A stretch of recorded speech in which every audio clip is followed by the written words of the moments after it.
both of you, congratulations on what is a very, very topical film, all about the difference between privacy and secrecy. I wondered how long you'd been working on it and whether at any point you thought it might turn out to be quite as topical as this.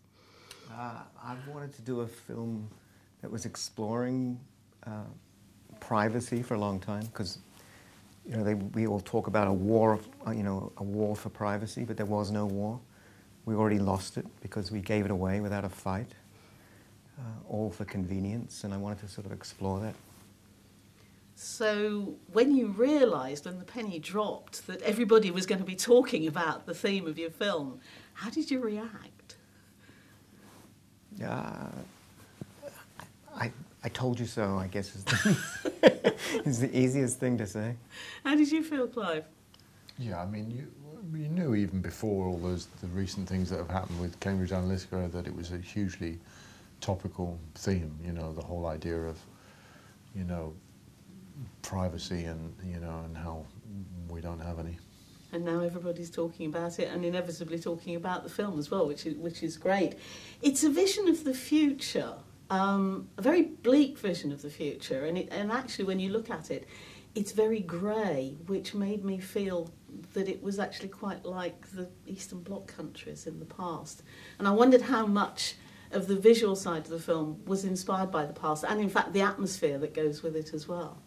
I didn't think intentionally about that, but maybe some of that seeped in somehow, because it is quite a totalitarian sort of world. But if you look at our world, now you've just found out about Facebook and the fact that Facebook not only knows your cell phone number, but the cell phone numbers of all of your contacts. It starts to feel a little creepy. And I couldn't help but notice some of the interiors. You've got this it was almost like brutalist architecture with great concrete blocks, and it really did feel a very cold place. Did you feel that on the sets? Yeah, I love the design of it, actually. I thought it was a very cool way of doing a film set in this sort of, near future or parallel universe, but there was something, I thought it was very coolly designed. And both of you are no strangers to doing visions of the future, near or far. I mean, Andrew, you worked on Gattaca, and of course you wrote The Truman Show. Clive, you were in Children of Men. You also more recently in Valerian. What draws you to projects like these in particular?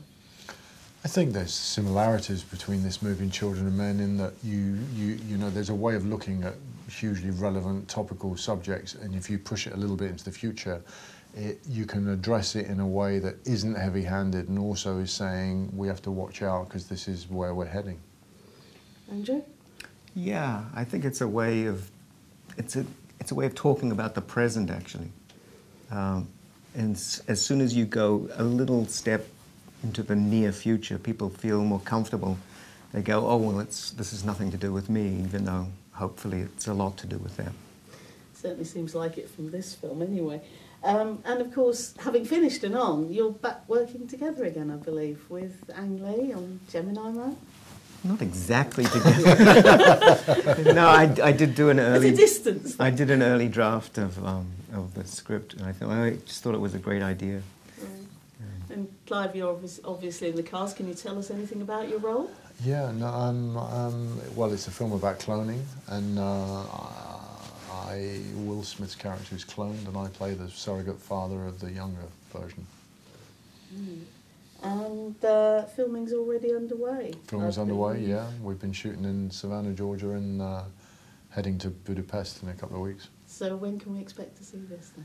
Probably in about 3 years, due to the post-production on this one. It's using real state-of-the-art technology, so I'm sure it'll be a big post-production, but I think it'll probably be the end of next year. That's one for the diary. Clive, Andrew, thank you very much indeed. Thank you. Thank you.